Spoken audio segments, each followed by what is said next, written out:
एक बार गौतम बुद्ध घूमते हुए एक नदी के किनारे पहुंचे। वहां उन्होंने देखा कि एक मछुआरा जाल बिछाता और उसमें मछलियां फंसने पर उन्हें किनारे रख दोबारा जाल डाल देता। मछलियां पानी के बिना तड़पती हुई मर जाती।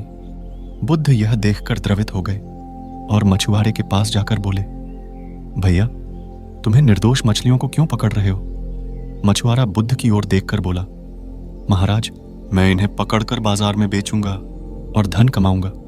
बुद्ध बोले, तुम मुझसे इनके दाम ले लो और इन मछलियों को छोड़ दो।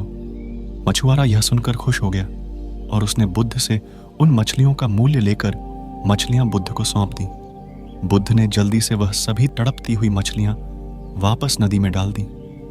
यह देखकर मछुआरा दंग रह गया और बोला, महाराज, आपने तो मुझसे मछलियां खरीदी थी, फिर आपने इन्हें वापस पानी में क्यों डाल दिया? यह सुनकर बुद्ध ने कहा, यह मैंने तुमसे इसलिए खरीदी है ताकि इनको दोबारा जीवन दे सकूं। किसी की हत्या करना पाप है। यदि मैं तुम्हारा ही गला घोटने लगूं तो तुम्हें कैसा लगेगा? यह सुनकर मछुआरा हैरानी से बुद्ध की ओर देखने लगा।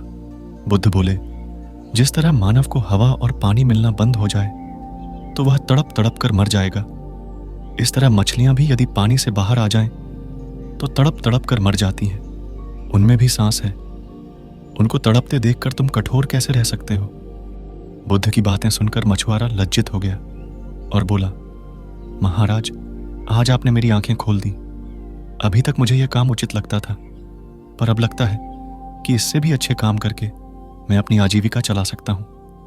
मैं चित्र भी बनाता हूं। आज से मैं चित्रकला से ही अपनी आजीविका कमाऊंगा। इसके बाद वह वहां से चला गया और कुछ ही समय में प्रसिद्ध चित्रकार बन गया।